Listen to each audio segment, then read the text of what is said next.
The hull creaked under Viren's boots as she stepped over a collapsed beam, still sizzling with the last of its stored plasma charge. Somewhere in the distance, another portion of the battle-wrecked station groaned like a dying leviathan. Sparks flared around her like fireflies on their last breath. The place stank of scorched polymers, melted human tech, and something that might have once been cafeteria food before achieving sentience and dying tragically in the crossfire. She hadn't planned to be here. Officially, she was inspecting structural integrity reports. Unofficially, she was avoiding the daily war councils where admirals argued about vengeance and tactical superiority while ignoring the mountain of civilian complaints, broken supply lines, and one increasingly annoyed Alari war commander who hadn't slept properly in 4 standard cycles. She kicked aside a panel, ducked under a fractured support beam, and paused. Her ears twitched, long, graceful things that could catch vibrations in ways humans never appreciated. Something had hummed, not alive, not mechanical, resonant, familiar. She moved toward the source like a moth orbiting a gravity well. There it was, wedged between a collapsed cryopod and what looked like the remains of a human combat exosuit, half-buried, heat-scarred, but unmistakably intact. A physical journal. Paper, for Star's sake. Who even used paper anymore? She bent down, fingers brushing soot from the cover. It was standard-issue Earthfleet material. Black cover, reinforced corners, smudged Earth Alliance emblem on the spine. A tag inside the flap read, "Property of Major Dax Wren. If found, please return to owner. If owner is dead, please return to next of kin, or, failing that, use as very expensive fire starter." Viren snorted. "Oh, it's definitely yours, Wren," she muttered. "Only you would write your will with that much sarcasm." She opened to the first page, half out of curiosity, half out of irritation, that wouldn't go away even after his last annoying breath had probably been exhaled. The handwriting was cramped but legible, surprisingly elegant for a man who once claimed his fingers were meant for plasma triggers and snacks, not calligraphy. Day 44, Sector Creche 7. Enemy still gorgeous. Dangerous, terrifying, prone to using unarmed diplomatic moments as opportunities to threaten my kneecaps, but definitely gorgeous. Note, do not admit that out loud. Viren blinked. She turned the page. Day 45. She rolled her eyes today when I tried to quote ancient Alari poetry back at her. I think I butchered it, probably said something offensive about her grandmother's eyebrows. We'll double-check translation matrix later. Also, she has a laugh. I haven't heard it, but I bet it sounds like static filtered through wind chimes. She sat down right there on the cold floor, surrounded by dead tech and silence. She should have burned it. Protocol dictated anything found in enemy wreckage should be reported, scanned, and incinerated. And yet her fingers held onto it like it might vanish if she let go. He was supposed to be dead, not scribbled into some old analog notebook like he was writing a confessional to the void. Day 49. I dreamt she stabbed me. Again. This time it was with a fork during a treaty negotiation. It was oddly intimate. I'm beginning to suspect therapy back on Earth is less optional and more screaming necessity. Viren let out a laugh that surprised her. It echoed against the metal walls like a secret escaping. She shouldn't have laughed. It gave the thing power. She turned another page. Day 52. Her ears twitch when she's thinking. It's like a radar dish and a lie detector had a baby. Also, I'm 89% sure she hates me, and 11% sure she's pretending to hate me so she doesn't have to explain herself to her people. Honestly? Respect. Her ears twitched. She shut the journal with a snap and stood up too fast. Her balance faltered. A piece of metal skittered beneath her foot, and she windmilled her arms to avoid falling flat on her back. She caught herself on the edge of the cryopod, muttered something profane in Alari, then glared at the book like it had tripped her on purpose. Sabotage, she growled. Posthumous sabotage. A flicker of memory brushed her. Dax, leaning against a bulkhead during a ceasefire on Kiros 12, eyes half-lidded, bleeding from a plasma burn, and still cracking jokes about how Alari boots were clearly designed to compensate for ear envy. She hated that she remembered. She hated that she cared, but she carried the journal back to her ship, not in her bag, not in evidence containment. She wrapped it in a clean maintenance cloth and tucked it under her arm like it was a sleeping pet. Her second in command, a young officer with very shiny armor and very little battlefield experience, met her at the airlock. "Commander, the Admiralty is expecting—" "Tell them I'm recalibrating." "Recalibrating what, ma'am?" Byron blinked. My sense of irony. She marched past him before he could calculate a proper response. Inside her quarters, she sat cross-legged on her floor with the journal in front of her. She turned off the ambient lighting. Only the soft glow from her data console remained. It was too quiet and she couldn't figure out why that was bothering her. Maybe she'd grown too used to the background noise of war. She opened the journal again. Day 56. I'm starting to think this war is run by people who confuse strategy with pyrotechnics. If I get vaporized by a general's brilliant maneuver one more time, I'm haunting the hell out of someone. Probably her. She's got the best reactions. A breath escaped her. Maybe it was a sigh. Maybe something else. She flipped forward. Day 60. I had a moment today. Just one. Everything slowed. She looked at me like she'd never seen me before. Not as a soldier, not as a threat. Just looked. I think she was surprised I could bleed. She looked sad. I never want to see that again. She stared at that entry for a long time. The war wasn't over. It would rage for weeks, maybe months, maybe longer. But in that room, with only a dying human's handwriting to keep her company, Byron felt the smallest crack begin to form in the fortress she'd built around her thoughts. She turned to the next page. Day 61. Note to self. She also has freckles. Don't stare, especially during peace talks, especially when she's holding a plasma blade, especially when she's already mad about the boots comment. Byron groaned and slapped a hand over her face. Stars above you, idiot! But she kept reading. Byron sat alone in the navigation chamber of the Yellerith, surrounded by silent starlight filtered through transparent alloy plating. The crew thought she was recalibrating long-range warp sensors. The crew was wrong. She was hiding, with a journal, a flask of nutrient broth, and the galaxy's most annoyingly persistent memory of a human soldier who had apparently made it his personal mission to live rent-free in the mind of his deadliest rival. The journal now had a dedicated drawer in her quarters, complete with a soft lining and a biometric lock that screamed classified even though it contained zero military secrets. Unless you counted the revelation that Major Dax Wren had once failed flight training because he thought manual override meant press random buttons until the ship behaves. She turned to a new page. Day 64. There's a new recruit on my squad who asked me if Ilari ears can rotate like solar panels.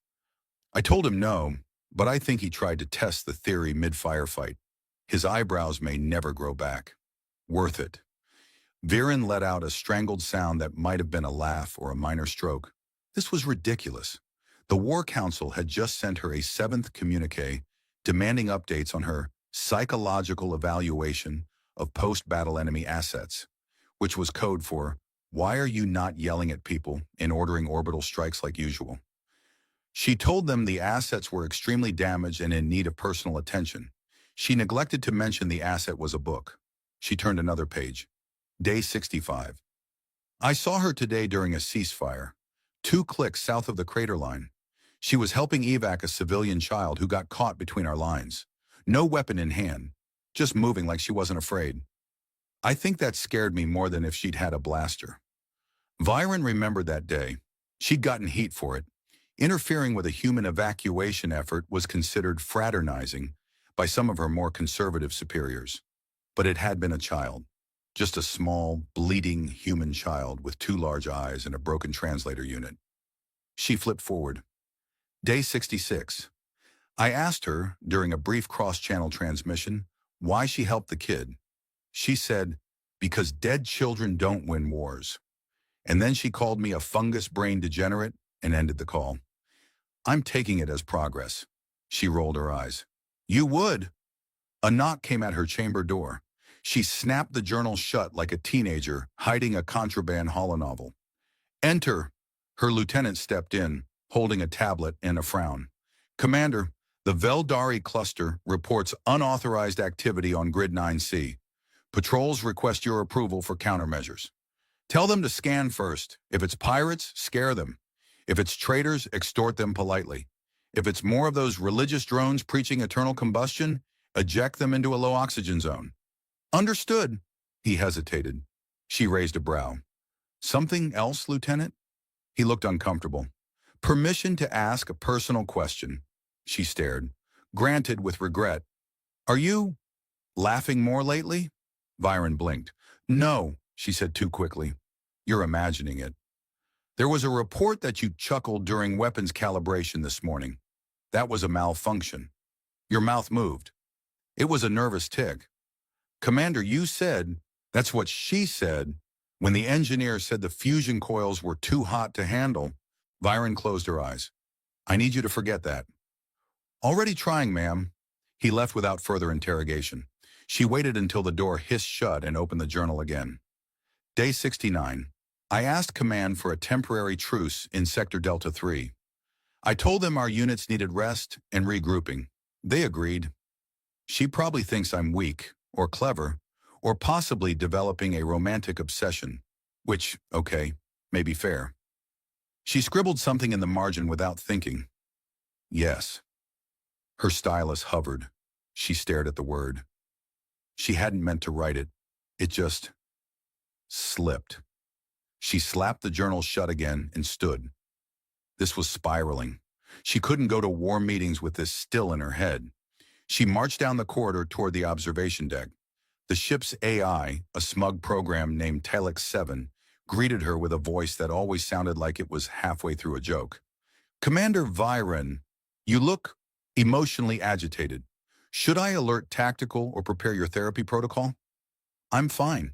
Statistically, beings who say, I'm fine while clenching their jaw are 78% not fine. Statistically, AIs who comment on my face get reprogrammed into coffee makers. Noted. Coffee protocol armed and ready. She stood at the viewport. The stars were too calm. It irritated her. Somewhere, battles still raged. Somewhere, Dax Ren had fought his last one. She hated the uncertainty. The journal ended on day 70. The battle was on day 71. The final page was blank except for the faint outline of a sentence that had been started and then abandoned. If I don't come back, it stopped there. No dramatic ending. No final words. Just a human soldier trying to be funny and failing to write a goodbye. Byron reached into her uniform and pulled out the folded page she'd found separately, wedged under the journal's back cover days ago. She hadn't read it yet. It was written on a napkin, a literal food napkin, stained with what looked like synthetic tomato paste and regret.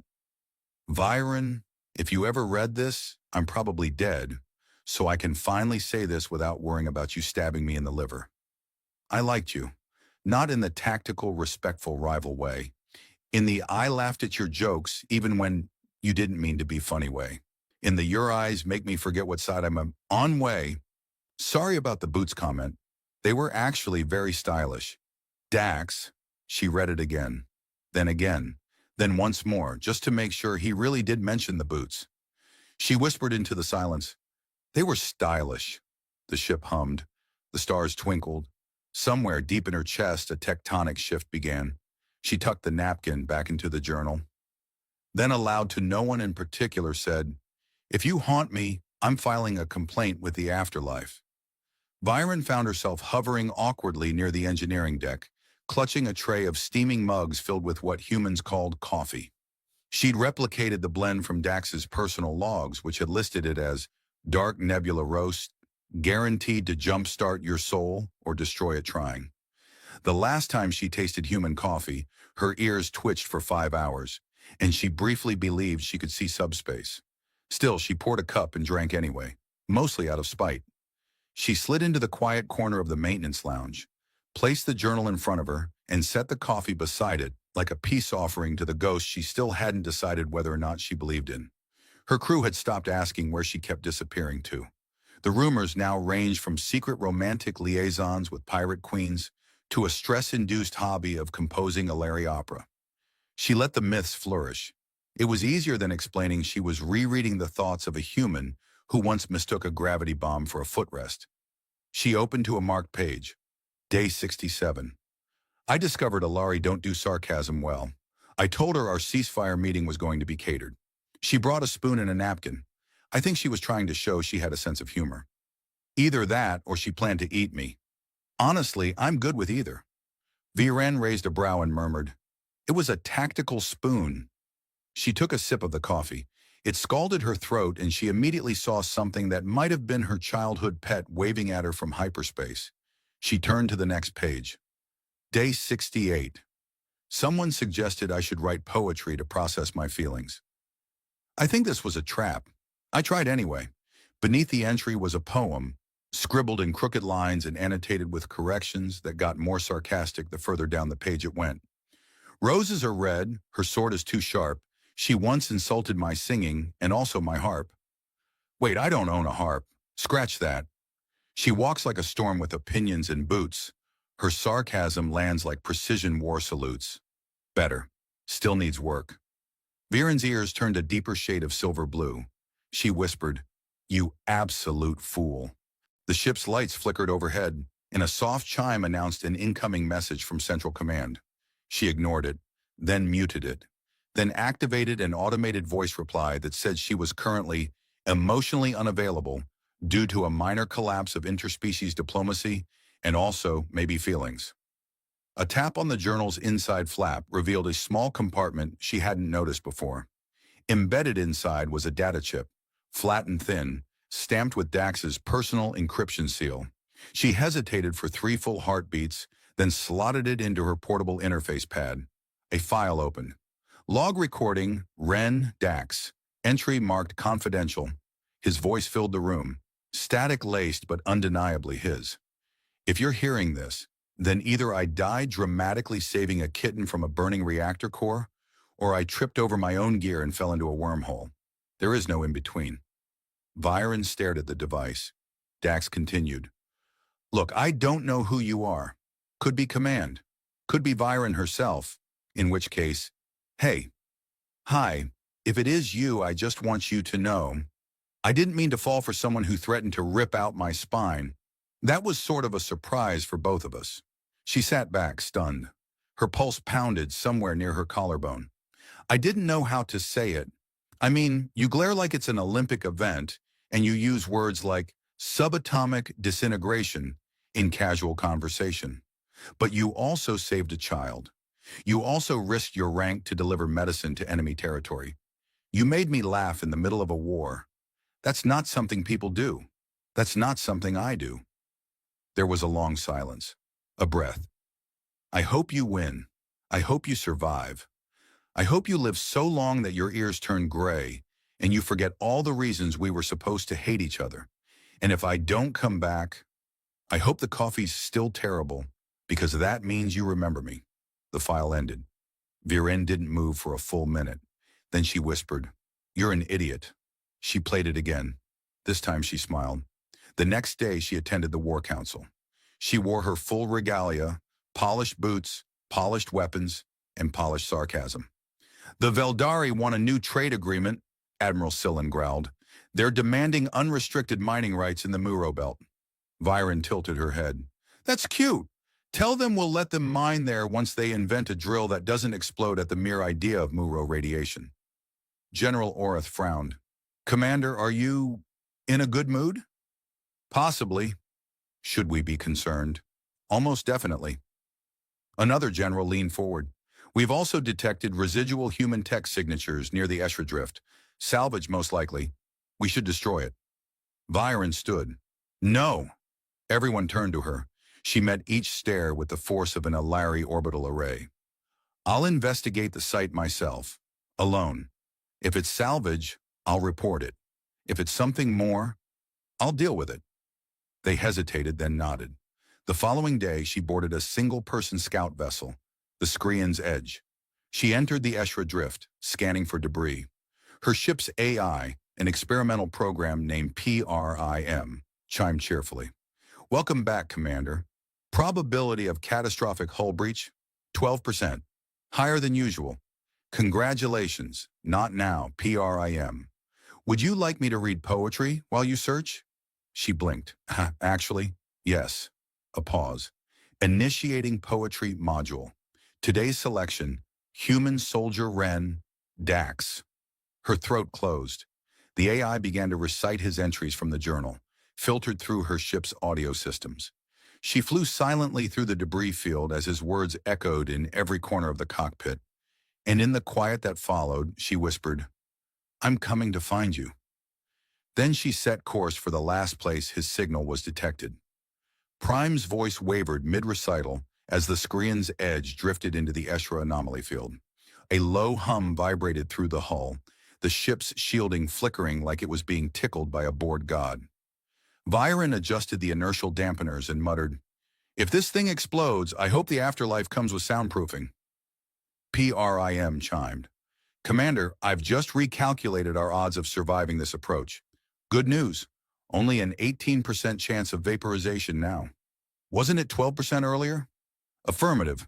The wreckage ahead seems unstable. Also, I forgot to carry the one." Viren activated the forward cameras. Fragments of a downed human vessel hovered in slow rotation, like reluctant confetti. The signature was unmistakable. Designation 9RAV, a recon assault variant. Dax's last known deployment had used that model. PRIM scanned for life signs. Nothing. But there were residual thermal spikes, weirdly contained within a singular pod. Viren narrowed her eyes. Something's running hot. Could be emergency power, could be a trap, or maybe Dax accidentally turned the air fryer on before crashing. Statistically unlikely, but not impossible, Priam offered. She launched the magnetic grappler and reeled the pod into the docking chamber. The outer hull hissed as she stepped through decontamination.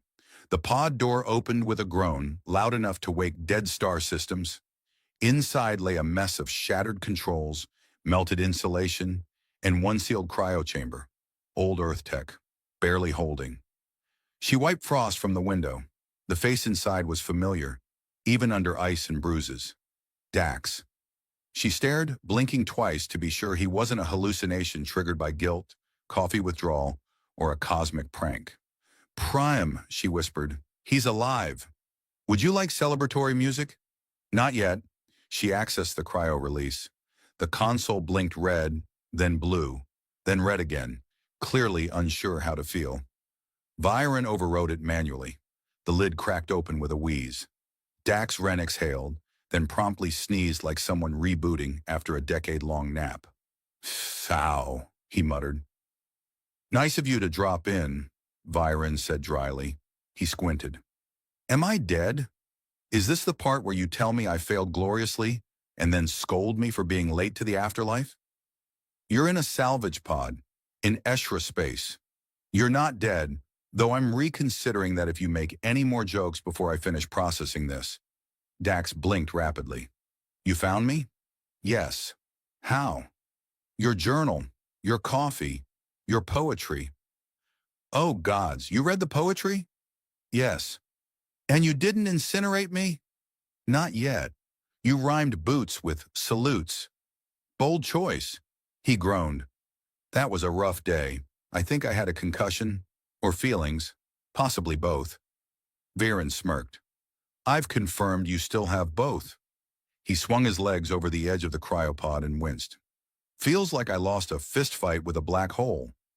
Technically, you crash-landed into one of the most unstable magnetic rifts in this sector." "Close enough." She helped him stand. He leaned on her shoulder, the contact more grounding than either expected. For a moment, neither spoke. Then he glanced at her boots. Still stylish. She rolled her eyes. Back on the bridge, Prime scanned the debris for threats, while also generating a playlist labeled Reunion, awkward but emotionally resonant. The first track started with what sounded suspiciously like a violin solo, played by an AI trying to express cautious optimism. "Tell me," Dax said, slumped in the co-pilot's chair. "What happened after the battle?" "Your side declared victory. Ours claimed tactical retreat. Everyone lied. The war froze but never really ended. The diplomats started naming ceasefires like they were trendy beverages. Let me guess, ceasefire vanilla and ceasefire zero sugar? We're currently under ceasefire mirage. which means no shooting until someone sneezes wrong. He chuckled. Sounds about right. She opened the journal and slid it across to him. I think this belongs to you. He flipped through it, his brow furrowing. You marked pages. I annotated them. Viren, you wrote needs better metaphor on my elegy for a fallen comrade. You used the phrase, he blazed like a comet full of unresolved emotional issues. I stand by that, she smirked. So do I. They flew in silence for a while. Outside, the stars looked closer, as if they were leaning in. Dax, she said softly, you know this changes everything. I figured. You're probably going to report me, take me back as a prisoner, court-martial me for the coffee thing. I could. He waited. I'm not going to. His eyes widened. Wait, you're defecting? No. I'm defecting. Also no. Then what are we doing? We're rewriting the ceasefire terms. He leaned back. That's got to be the most Viren thing I've ever heard. I take that as a compliment. Should. He studied her face. You know, I didn't think I'd survive this long. I thought if you ever found me, it'd be to finish the job. I considered it, and I got distracted. Your poetry's awful. They laughed together this time. Not forced, not strained, just easy. She steered the ship toward neutral space. We can't go back, not yet. Both sides would implode. Then we disappear for a while, start a diplomatic podcast, live in a space van, fight smugglers and bond over ancient Earth board games. She blinked. Do humans actually do that? Oh yeah, it's a rite of passage. That or opening a doomed restaurant. Prim interrupted. Should I begin mapping a route to independent systems? Yes, Viren said, and add coffee filters to the supply list. Also poetry journals, Dax added. Viren nodded. And one harp. He looked at her. You remember that line? She turned away, but he caught the faint smile tugging at her lips. Outside, the drift fell behind them. They didn't know where they were headed, but for once they weren't lost. Remind me again, Dax said as he stared out the viewport, why we're parked on a rogue asteroid with the structural integrity of a wet cracker. Because this cracker, Viren replied, tapping a holomap on the console, has a communication relay buried beneath it that dates back to the pre-Alliance era. It's shielded from all sides, undetectable, and still broadcasting on a closed frequency. Dax squinted. And we're hijacking it? We're repurposing it. For what? She handed him a data pad. He scanned the contents and raised an eyebrow. You wrote a declaration of intent? It's a diplomatic communique, she corrected. It starts with, to whom it may concern, and probably to those it will offend. Accurate. And this line, the war has been on life support longer than your average Terran soap opera. Also accurate. He grinned. You know, I think I'm rubbing off on you, she muttered. Unfortunately. They suited up and dropped into the relay's access shaft.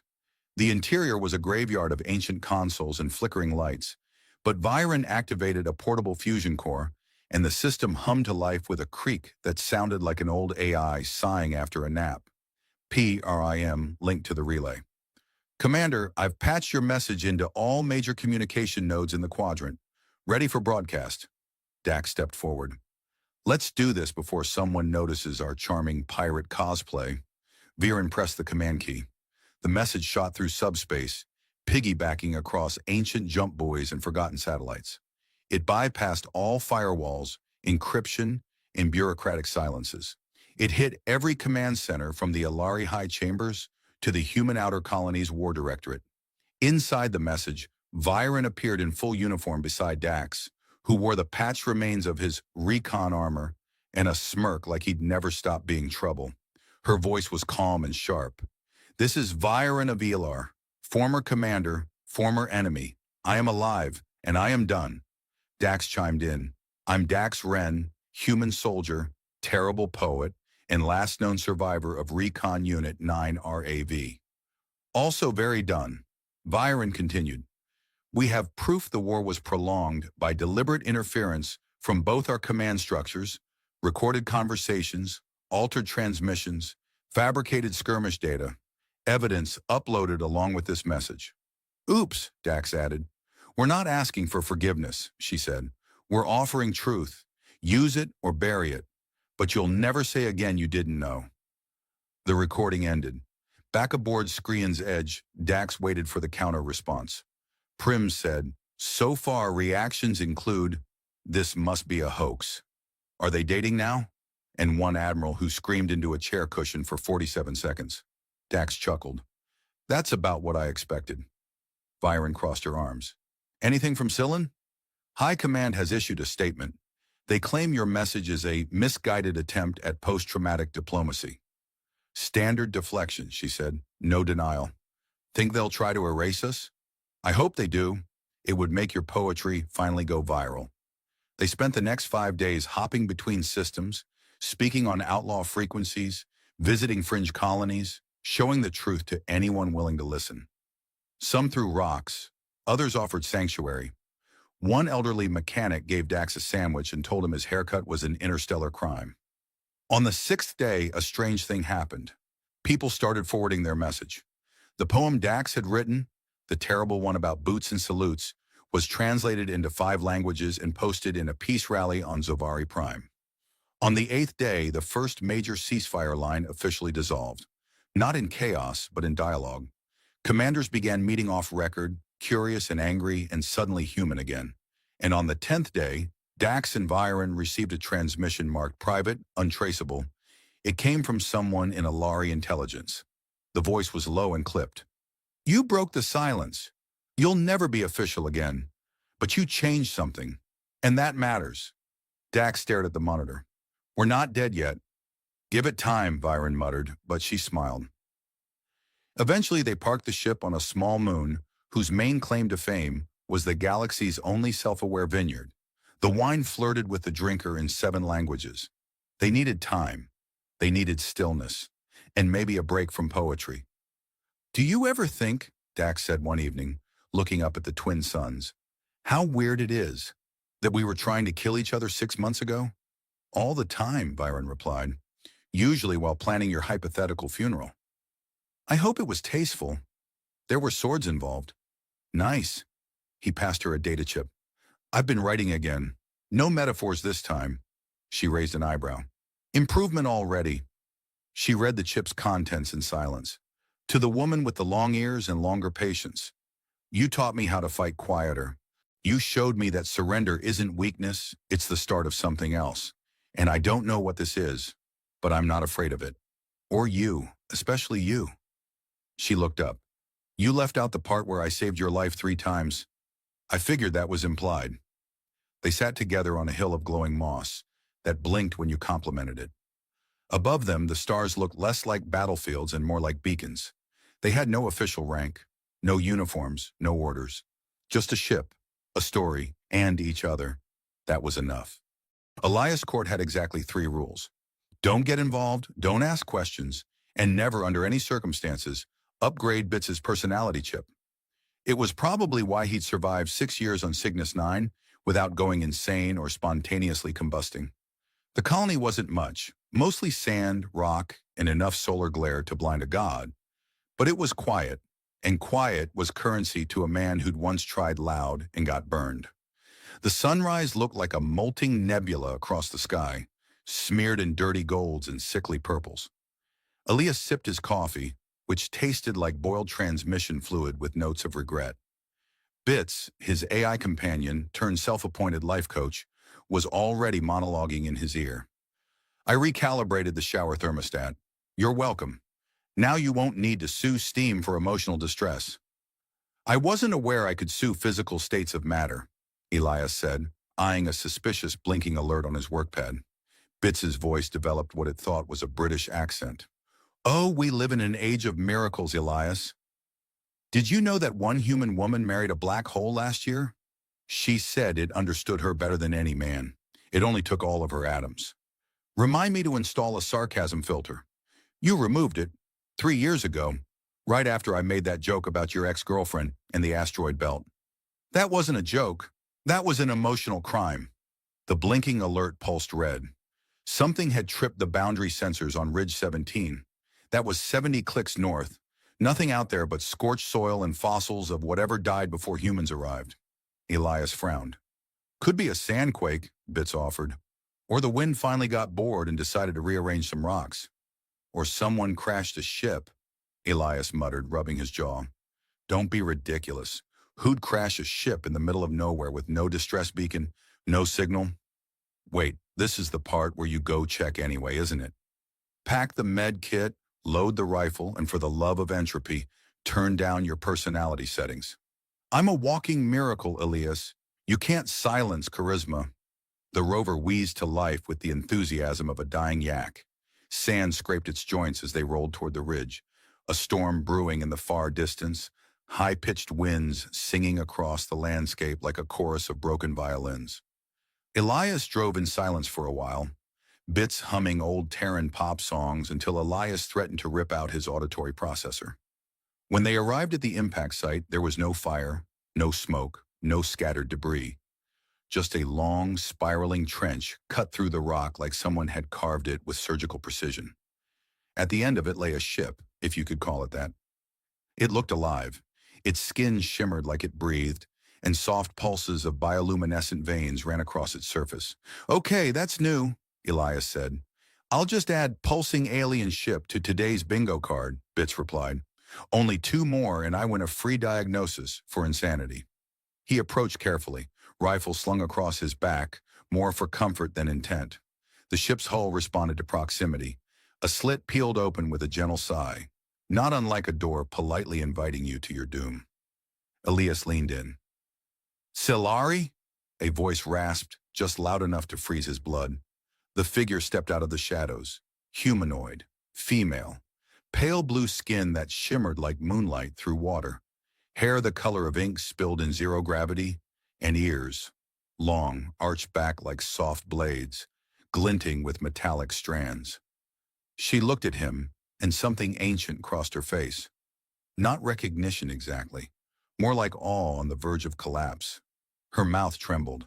Her words came soft, choked, wrapped in disbelief. It's you, isn't it? We finally found you.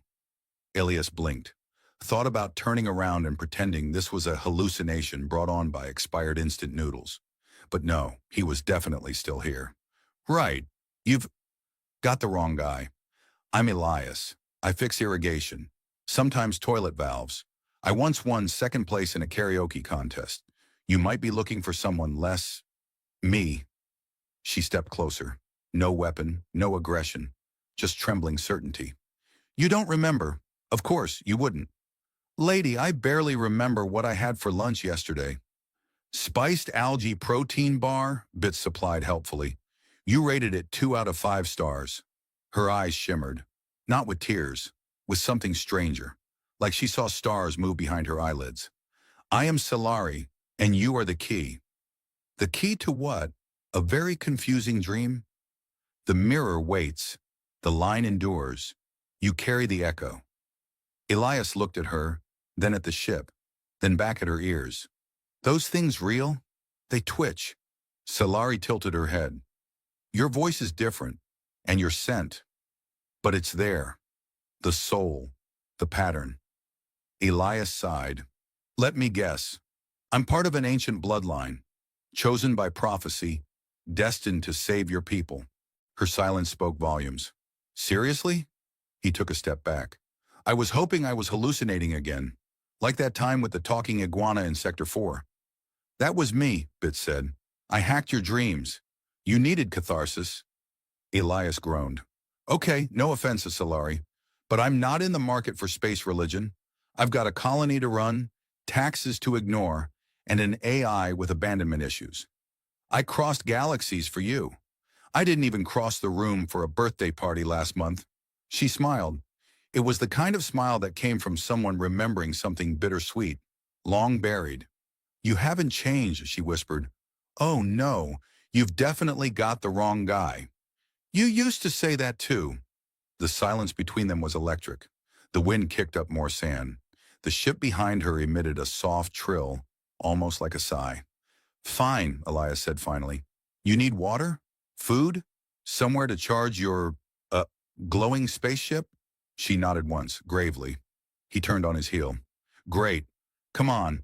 Let's go introduce you to recycled noodles and a toilet that sounds like it's choking. I don't understand half of what you say. That makes two of us. As they walk back to the rover, Bits chimed, "So this is how it starts. A strange woman shows up, declares destiny, and suddenly our peaceful life spirals into existential chaos. Again." "Shut up and drive," Elias muttered. Bits hummed a wedding march. Silari watched Elias from the passenger seat, still silently marveling. He kept glancing over at her, pretending he wasn't, and somewhere far beyond the dying stars, something ancient stirred. The silence in Elias's workshop was doing its best impression of something awkward and guilty. It didn't help that Silari had taken to standing perfectly still in the center of the room, like a sculpture someone forgot to dust. Her ears twitched every so often. Elias tried not to stare, mostly because every time he did, she looked at him like he just stepped out of a sacred painting and was now desecrating it with a sandwich. He was eating a sandwich.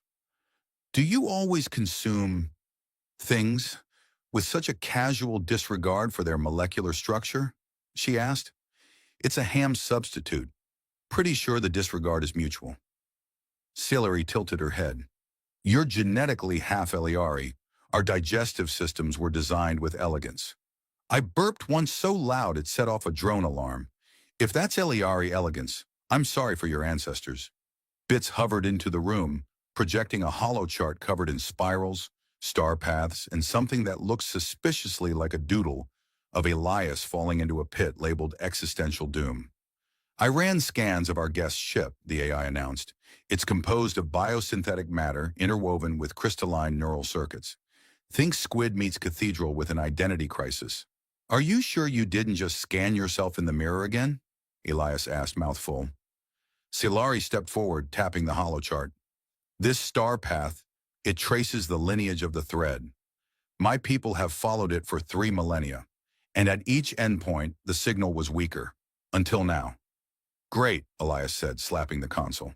"So I'm a galactic breadcrumb, the universe's answer to stale toast." "You are the thread," she said solemnly. "I'm a mechanic. You carry the resonance. I carry lower back pain and a deep hatred of breakfast meetings." Bits flickered. "I can confirm. Also mild vitamin D deficiency." Silari paced to the window, eyes drawn to the horizon where twin moons hung like bruises in the sky. "There is something inside you, buried but not gone. When you approached my ship, the hull responded. It hasn't done that in 4 centuries. Maybe it was happy to see someone with social skills." She turned to face him, her voice gentler. "Your humor is a shield. Your ears twitch when you lie." They stared at each other for a long moment. Bits made a coughing noise, then played the first few bars of a romantic ballad before being silenced with a sharp glare from Elias. Silari looked down. "We believed the thread had been lost, scattered, consumed. But your presence, it's not just proof of survival, it's potential." "Potential for what?" Elias leaned back, eyes narrowed. "You keep talking like I'm a prophecy wrapped in skin. I'm a guy who once wired a reactor backwards and blacked out half a continent. You're more than that. You're connected. There's a reason we found you now. Well, I'd love to believe the universe has a purpose, and I'm not just a cosmic joke, but I've seen the tax forms on this planet." Silari hesitated, then pulled a small orb from her satchel. She held it out to Elias. "This is a memory seed. Eliari technology. Place it near your heart." "I once tried a meditation crystal that turned out to be a fancy rock," Elias said, accepting it cautiously. "It gave me hives." "Do not eat this." "Noted." He pressed the orb against his chest. For a second, nothing happened. Then warmth bloomed across his skin, like sunlight breaking through cold water. Images flickered across his vision, vast cities spiraling into clouds, enormous trees with roots made of light, figures dancing beneath auroras that moved like liquid music. And one figure always at the center, a man, with his face. He dropped the orb. Okay, that was new, and deeply uncomfortable." Silari picked it up. "You saw it, didn't you? The echo. It confirms your link. Or it confirms I've gone completely insane and now hallucinate grand cosmic opera about myself." Bits chimed in. Well, your brainwave pattern did spike, but not in the needs a straitjacket way. More like accessed an ancient network of shared genetic memory kind of way.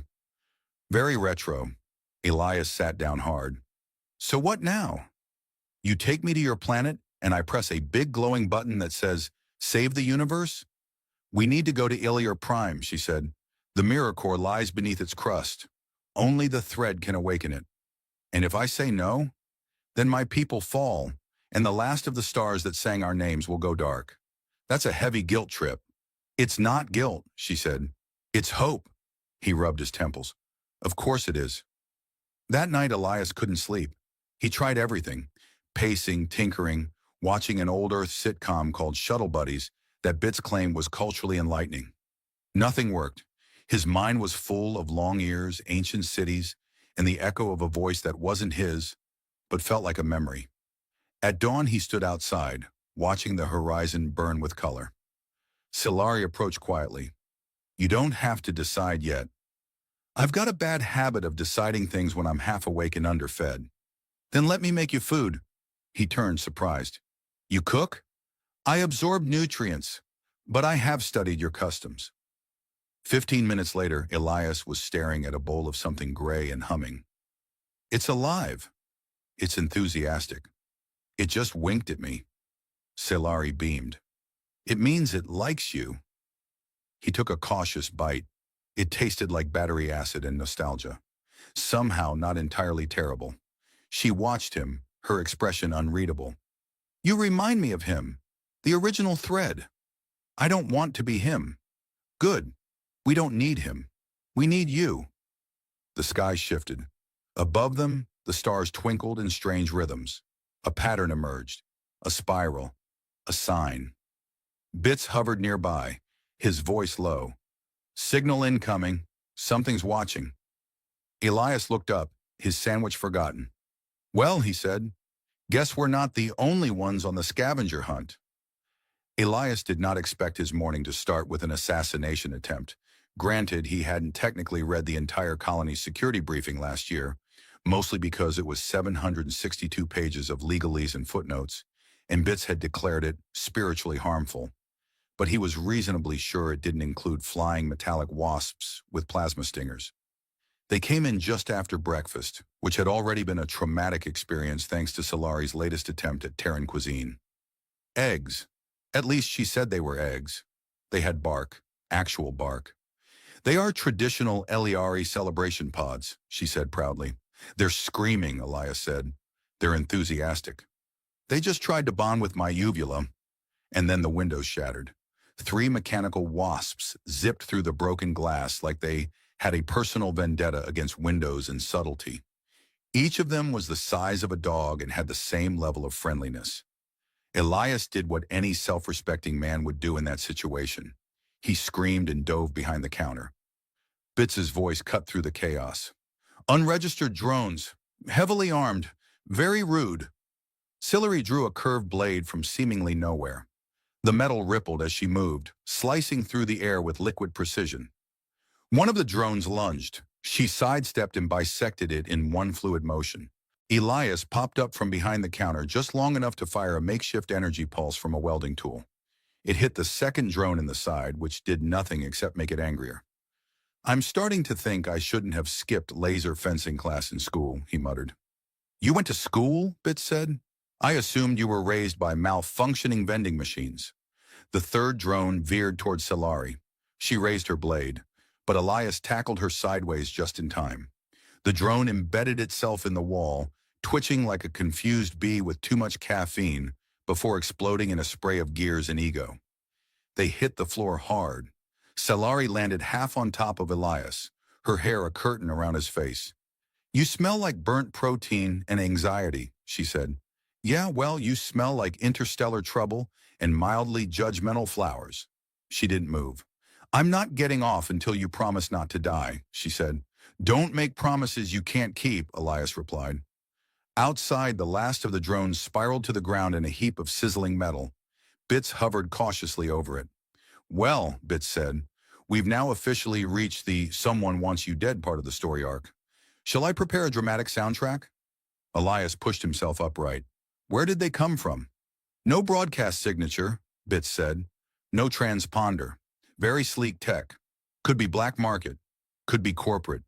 Could be your ex-girlfriend finally cashing in that bounty. That was a joke, Elias said. I hope. Silari crouched beside one of the wrecked drones. These were programmed for single-target elimination, precision strike. Whoever sent them didn't want witnesses. Good thing we're so bad at dying, Elias muttered, inspecting a burn on his sleeve. Someone knows you've awakened, Silari said. They're trying to stop the thread from reaching the core. Of course they are, because why have a quiet Tuesday when you can have destiny trying to kill you with robot insects? Bits flickered. Incoming transmission. Scrambled signal. Origin unknown. But it's not hostile. Elias narrowed his eyes. That's exactly what someone who's hostile would say. The signal resolved into a shaky hologram. A humanoid figure in a thick visor and environmental suit stood against a backdrop of ice and lightning. You don't know me, the voice said, crackling with distortion. But I know what you are. They'll come in waves. That was just the first. You need to reach the shard array on Uranus V. It's the only way to mask your resonance signature. Great, Elias muttered. Now I'm a radio beacon for doom. The hologram flickered, then vanished. Silari stood. Uranus V is in the Veil Quadrant. We'll need a stealth-capable ship. Elias crossed his arms. We barely survived breakfast, and now you want to launch a space trip to a system named after a dramatic fog curtain? Would you prefer to stay and wait for more drones? I mean, it's tempting. They packed in under an hour. Elias insisted on bringing 2 emergency rations, 1 solar-powered kettle, and a small cactus named Carl. Bits uploaded himself into the auxiliary drive of Silari's ship, much to the ship's evident disgust. Its interface lights dimmed when it realized it now had to share its systems with an AI who narrated his every action. We're flying through subspace rifts, Bits announced from the dashboard. Did you know subspace smells like cinnamon and disappointment? Silari took the helm, her hands steady, her eyes focused. Elias, strapped into a seat he suspected doubled as a medieval torture device, tried not to throw up. Do Eliari's ships come with barf bags? He asked. We purge waste differently. I really didn't need that information. Subspace jumped around them, fractal lights dancing across the hull like alien graffiti. Elias watched the stars twist and blur, and for the first time, the full weight of it hit him. He wasn't going back. Not soon. Maybe not ever. Hey, he said softly. You really think I'm this thread? Silari didn't take her eyes off the stars. I don't think, I know, he snorted. So, no pressure. You were born for this. I was born during a power outage in a cafeteria freezer. That feels more like a cosmic prank. Bits piped in. Statistically, heroes are 38% more likely to have traumatic or absurd origin stories. Great. What's the rest of the statistic? They die dramatically. Silari chuckled. He's not wrong. Elias groaned. Can I at least die somewhere with decent snacks? They passed the light wall of the system's outer rim, and the star map lit up with interference. Silari frowned. Something's wrong. You say that like it's news, Elias said. Bits chimed. Multiple contacts. Fractal warp signatures. They're Eliari, but corrupted. The ship shuddered. Elias leaned forward. What does that mean? Corrupted? Silari's voice dropped. It means they were once like us. Now they're hollow. Define hollow. The first of the ships appeared ahead of them. Its design Eliari, but warped, twisted with dark metal and pulsing void light. It screamed as it approached, a sound not meant for ears but for the soul. Elias swallowed hard. Okay, so, not friends. No, Silari said. Those are the echo burned. Does everyone in your culture name things like heavy metal albums? Bits chimed. Brace for evasive maneuvers. Or, death. Either works. Elias gripped his seat. Next time, he muttered. I'm ignoring the woman with the long ears and ancient prophecy. I mean it.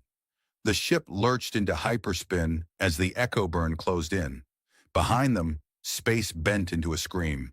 The ship spun through the turbulence of warped space like a coin tossed into cosmic soup.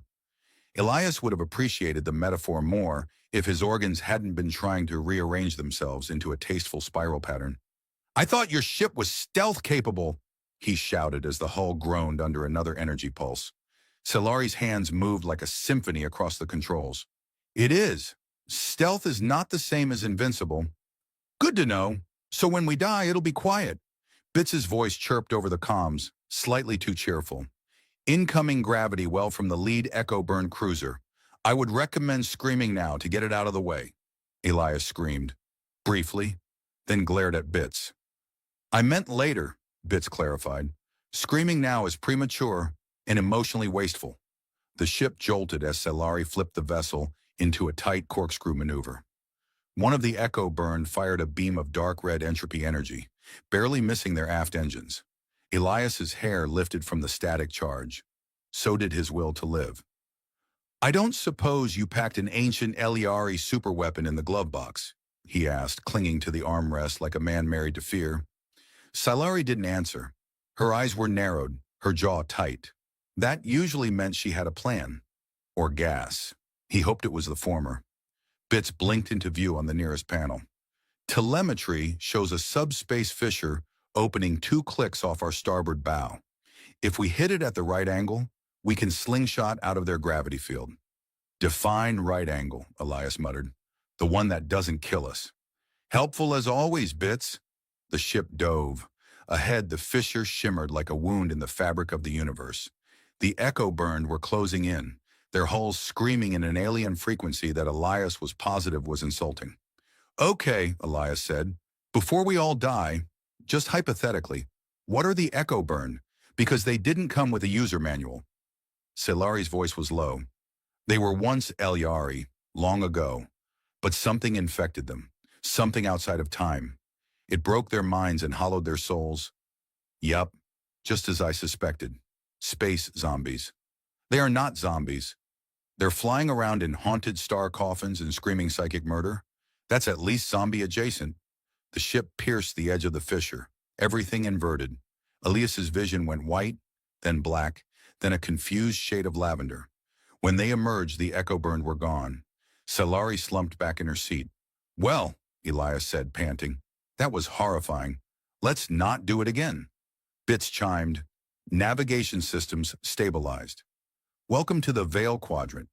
Population, hostile derelicts, secret arrays, and... wait, oh good, radiation." Elias peered at the screen. Ahead, Uranus V spun like a forgotten coin under dim starlight. A pale blue world with rings made of fractured satellites. "Is that the shard array down there?" he asked. Solari nodded. "It predates my people. The array hides what it touches.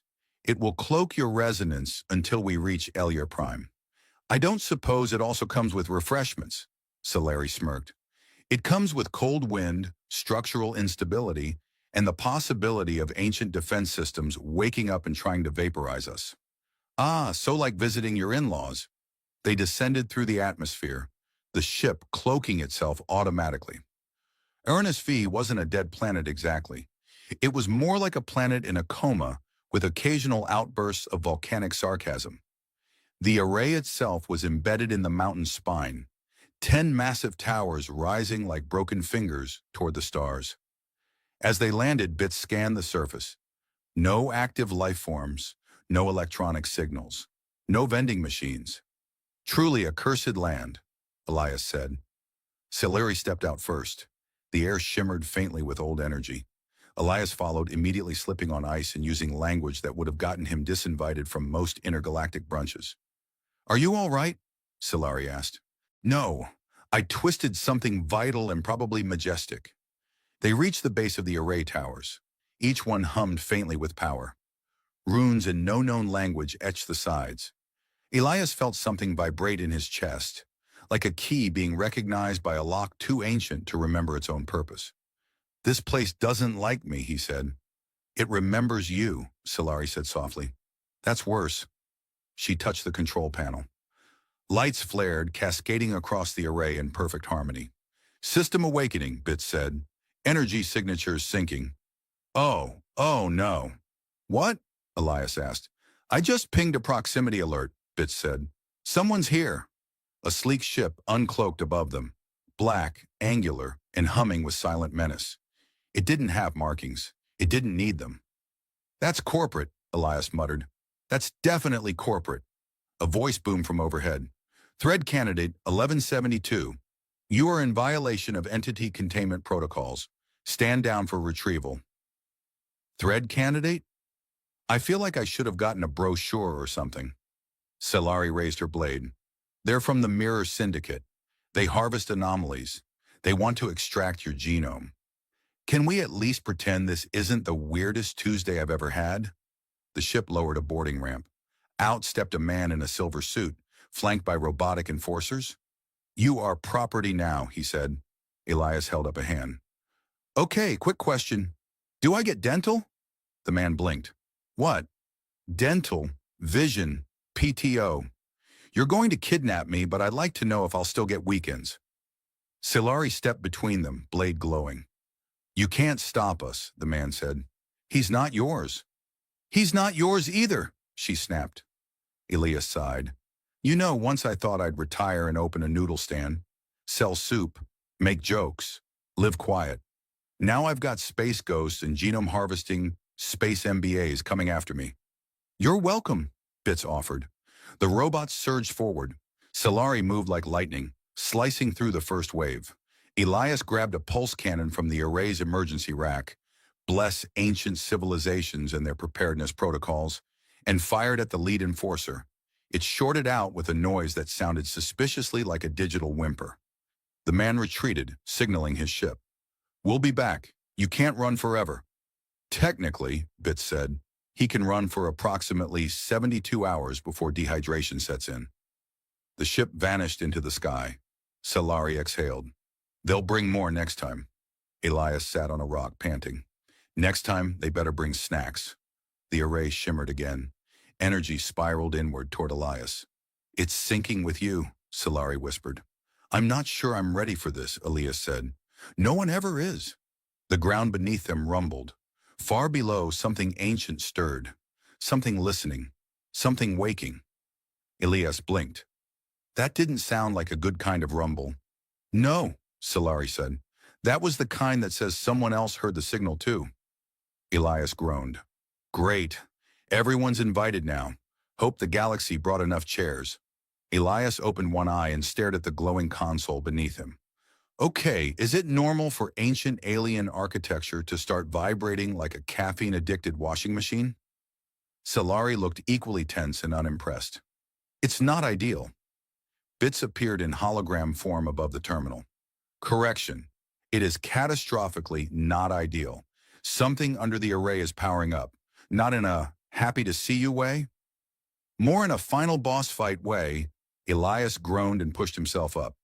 "Why is it always me? I didn't sign up for any of this. I just wanted to make grilled sandwiches and complain about meteor taxes." Solari touched his shoulder, steadying him. "You carry the resonance. The thread. It chose you. Could it have chosen someone taller? Maybe with military training and less intestinal panic?" A tremor shook the mountain. Cracks raced across the array's crystalline floor. From the chasm below, a cold light pulsed upward. Rhythmic, slow, like a beating heart the size of a moon. "Something's rising," Bits said. "Energy levels are spiking. This could be the Core Guardian, or a really big holographic surprise party, but I wouldn't bet snacks on the latter." Solari drew her blade again. "The Core Guardian is meant to test the thread." Elias paled. "Test me how?" "With riddles. I can handle riddles. As long as they're not about math or geography or feelings." The light grew. The wind howled. And from the depths emerged something that made Elias regret every sarcastic thought he'd ever had. A towering figure of swirling energy and alloy, shaped like no creature he'd ever seen. It had too many limbs and not enough logic. Its voice wasn't sound. It was presence, threadbearer, verified, initiating final weave. Elias raised a finger. "Hi. Before we initiate anything, can we clarify whether this is going to kill me or just traumatize me forever?"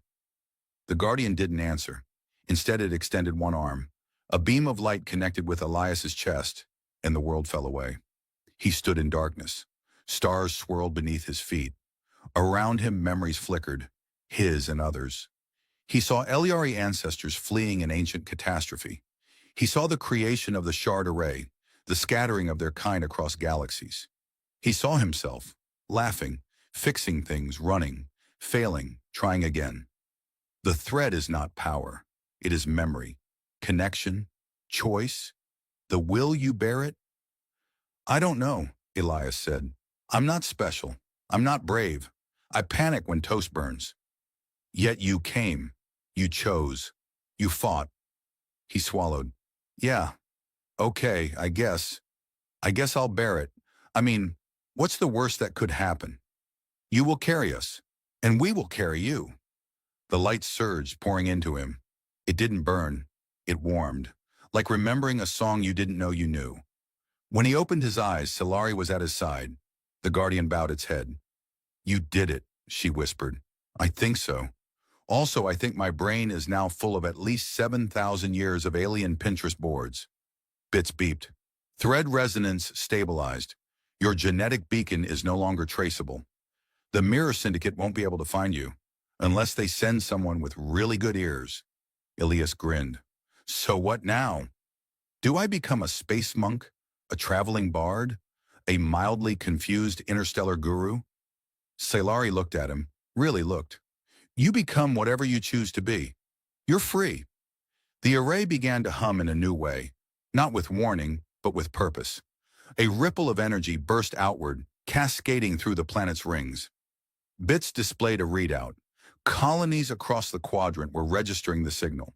But it wasn't drawing enemies now. It was drawing allies. Eliari ships, hidden for centuries, began to emerge from cloaked sanctuaries. They heard the call, Silari said. They're coming home, Elias murmured. Bits floated beside him. So, are we going to ride the wave of cultural rebirth and save a species, or should we open a soup kiosk? Why not both?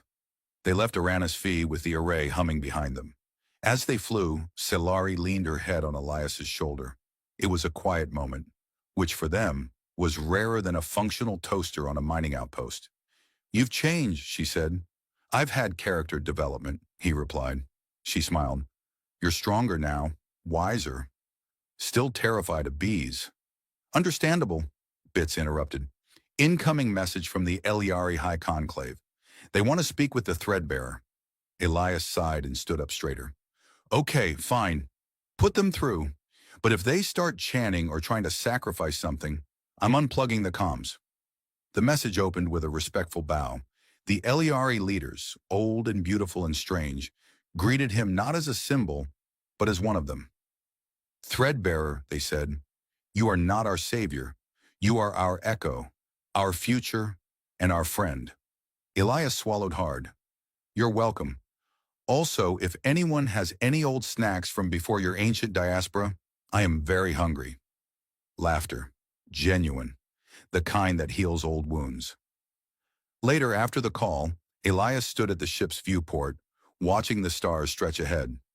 I was nobody, he said. Now I'm a part of everything. Silari stood beside him. That's how it always starts.